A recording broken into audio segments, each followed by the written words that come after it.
بسم اللہ الرحمن الرحیم۔ السلام علیکم ناظرین اکرام، قبل اس کے میں نے کافی یاسین کے رسم و رواج کے بارے میں چیزیں بتائی۔ اوورحال یاسین کے جو رسم و رواج ہے ان کے بارے میں نے بروشس کی میں بات کی تھی،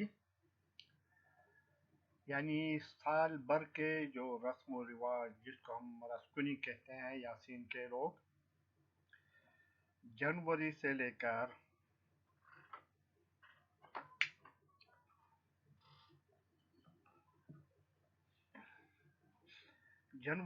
کر تقریباً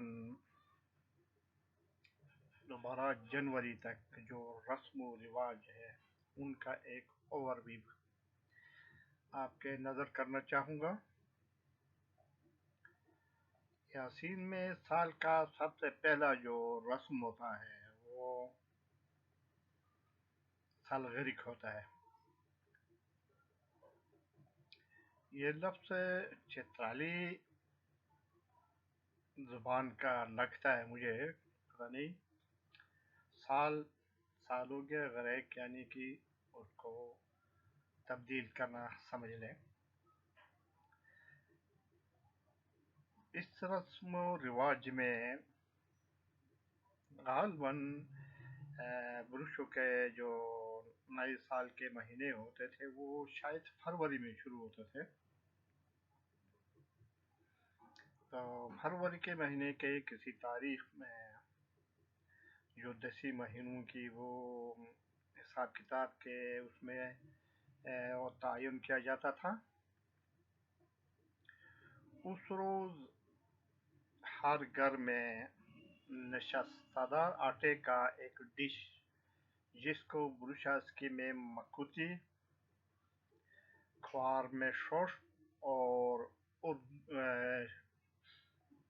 شین لوگ اس کو درم کہتے ہیں۔ ہندر نگر میں بھی میرے خیال میں درم ہی کہا جاتا ہے۔ یہ نشستہ دار آٹے کا میٹھا ڈش ہوتا ہے، بہت زبردست قسم کا۔ وہ مکوتی بنانے کے بعد سب سے پہلے پنا کہہ کر، یعنی گھر کے لیے تھوڑا سا اٹھایا جاتا تھا۔ اس کے بعد عبادت خانے کے حصے کے لیے کچھ نکالا جاتا تھا، یعنی یاسین میں زیادہ تر لوگ چونکہ اسماعیلی طبقے سے ہیں، فرقے سے، تو وہ جماعت خانہ لے جاتے تھے اور پھر ایک چھوٹے سے برتن میں مکوتی ڈال کر خواتین اور بچے بکریوں کے باڑ خانے میں، جن کو بٹش ہم کہتے تھے یا شر کہتے تھے، وہاں جاتے تھے۔ جانے کے بعد اس بات کا تعین کیا جاتا تھا عورتیں دیکھ کر کہ کون سی بکری اس سال سونے والی ہے، اور اگر سونے والی ہے، بچہ دینے والا ہے، تو کب تک متوقع ایکسپیکٹڈ ہوتی ہے، یہ دیکھا جاتا تھا۔ اور پھر تھوڑا سا مکوتی اس باڑ کے بٹش کے سینٹر میں ایک ستون ہوتا تھا، اس ستون کے ساتھ لگایا جاتا تھا، اور مال مویشیوں کے راٹری کی شاید محنت کہیں یا کیا کہیں وہ کی جاتی تھی، کہ جو نا اللہ سے دعا کی جاتی تھی پھر کہ مال میں برکت ہو اور اس سال دودھ کی فراوانی ہو، زیادہ سے زیادہ بکریاں جو ہے وہ بچے دیں۔ اس قسم کی دعائیں مانگنے کے بعد، راٹری ہی لیکن کہتے ہیں، وہ کرنے کے بعد تو بچوں کو بھی ایک ایک نوالا و مکوتی کھلانے کے بعد واپس گارا کرتے وہ عورتیں باتیں کرتی تھی۔ بکریوں کے نام ہوتے ہیں مختلف قسم کے، تو فلاں شرنگو جو ہے وہ وقدی ہے، یعنی جلدی وہ بچہ دینے والا ہے، اور فلاں جو جس کا سنگ ٹوٹا ہے وہ تھوڑا لیٹ ہے، وہ جو گنڈاری ہے وہ اس طرح ہے، اس قسم کی باتیں کی جاتی تھیں۔ اور پھر وہ ڈش جو ہے برادری والے مل بیٹھ کے کھاتے تھے ہر گھر میں جا کر۔ اس کو رسم سالگرہ کہا جاتا تھا۔ اس کے بعد تھاموبو کا میں نے ذکر کیا ہے۔ تھاموبو کے بعد جو ہے علاقائی بو ہوتا تھا، ٹوکمیریزی، جس کو آج کل حلقے کی کہا جاتا ہے۔ پہلے جو ہے نا 3 اس میں تقسیم تھے، یاسین، سلگان، سینٹرل یاسین، سلگان اور تھوئی، لیکن اب 4 حلقے ہیں۔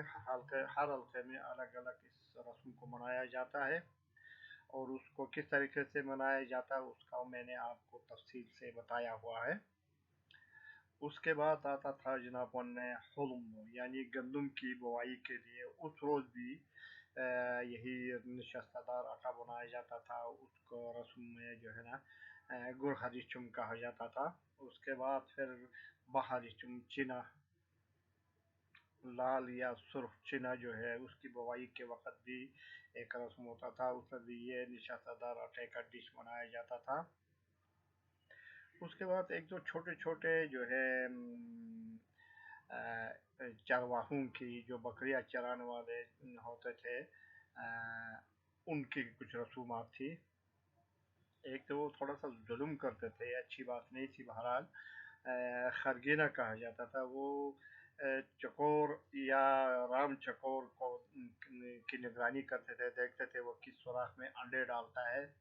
جب وہ 15-20 انڈے ڈالتا تھا، ایک دو جو ہے نا گونسلوں سے وہ انڈے اٹھا کر لا کر پکاتے تھے، وہ بکریاں دو کر اس میں وہ انڈے ڈال کر اس کو وہ لوگ خرگینہ کہتے تھے۔ اور وہ دوسرے کچھ لوگوں کو، سکول کے بچوں کو، جب سکول شروع ہوا تھا، اس سے پہلے تو سکول ہوتا نہیں تھا ہمارے دور میں، ہمیں طالب علموں کو کچھ کو بلایا جاتا تھا اور وہ ہمیں بھی کھلاتے تھے، پھر کھیل کود کر شام کو بکریاں لے کر گھر آتے تھے۔ اس کے بعد مراسیمو بھی چرواہوں کا رسم و رواج ہے، اس کے بارے میں بھی میں نے تفصیلاً ذکر کیا ہے۔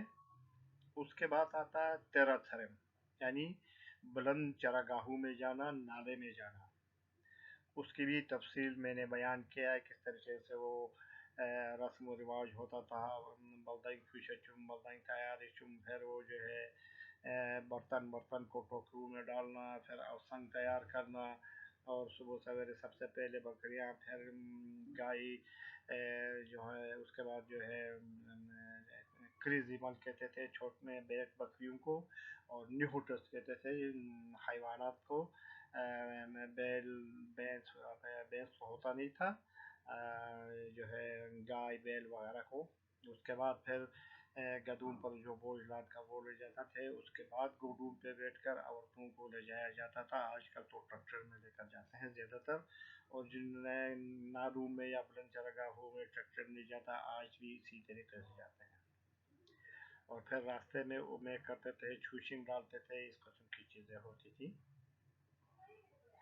پھر اس کے بعد جو ہے جب گندم تیار ہوتا تھا تو ایلیا بسم اللہ چم یا سہد گیر کہا جاتا تھا۔ ایک مرغی جو ہے وہ جب ہاتھ کرنے کے لیے، یعنی بسم اللہ کرنے کے لیے جاتا تھا گھر کا جو ہے بڑا سربراہ، تو ایک مرغی یا مرغا لے کر کوئی بچہ اس کے پیچھے ادھر لے جاتا تھا، تو وہ اس کو وہ پرنالے کے ساتھ جو اپنا کھالا جو ہوتا تھا ادھر ذبح کر کے اس کو واپس بھیجتا تھا، تو شام کو پکا کر اپنے ایک دو بھائیوں کو بھی بلا کر کھاتے تھے۔ اس کو سہد گیر کہا جاتا تھا۔ اس کے بعد جو ہے پھر جو ہے رسم ہوتا تھا گوی ہلسی کی، جس کی بھی میں نے تفصیل بتایا آپ لوگوں کو، یعنی کہ نیا گندم کے فصل آتا تھا تو وہ بھی مل بیٹھ کے کھاتے تھے۔ اچھا، اس کے بعد جو ہے ترم تھرم، 200 کے چم، بلند چراگاہوں سے اتارنا، اس سے پہلے بلدائنگ تھرم، یعنی کہ وہاں کے سامان جو ہے ان کو لانے کے لیے جانا۔ پھر اس کے بعد جو ہے 200 کے چم، یعنی نالے سے اتارنا ان کو، نیچے علاقے میں جو ہے نا لانا، میدانی علاقے میں لانا، اور پھر اس کے بعد جو ہے بشش گلی یعنی کہ درانتی کا جب کام ختم ہوتا تھا تو ایک رسم ہوتا تھا، اس کو بشش گلی کہتے تھے۔ اس کے بعد پھر جو ہے جب کھلیان کا کام ختم ہوتا تھا یعنی سب سے آخر میں مکئی کوٹتے تھے، مکئی کے دانے صاف کرتے تھے، تو اس کے بعد جو ہے دست گلی کیا جاتا تھا یعنی کہ کھلیان کا کام بھی ختم ہو گیا۔ اس کے بعد چھوٹے چھوٹے ایک دو رسومات تھے جس میں جو ہے نا ایک دشکی یعنی 6-7 مہینے کا آٹا پیس کر سٹاک کیا جاتا تھا، اس کو دشکی کہا جاتا تھا، یہ پورے شمالی علاقات میں تھا۔ اور پھر حج کی رسم تھا وہ کرتے تھے، اور اس کے علاوہ جو ہے قلمدری ایک رسم تھا، یہ بھی تقریباً گڈریوں کا یا چرواہوں کا رسم تھا، وہ مناتے تھے۔ اور سب سے آخر میں پھتو ہویچم یعنی جنات اور پوت کو گھر سے نکالنے کا ایک رسم تھا، وہ کیا جاتا تھا۔ اس طریقے سے سال بھر کے یہ رسومات ختم ہو گئے اور ان کی تفصیل الگ الگ میں نے بیان کی ہے اور بیان کر رہا ہوں، جو جن کا نہیں کیا ان کی تفصیل میں آپ کو بتا دوں گا۔ وآخر دعوانا ان الحمد للہ رب العالمین۔ السلام علیکم ورحمۃ اللہ وبرکاتہ۔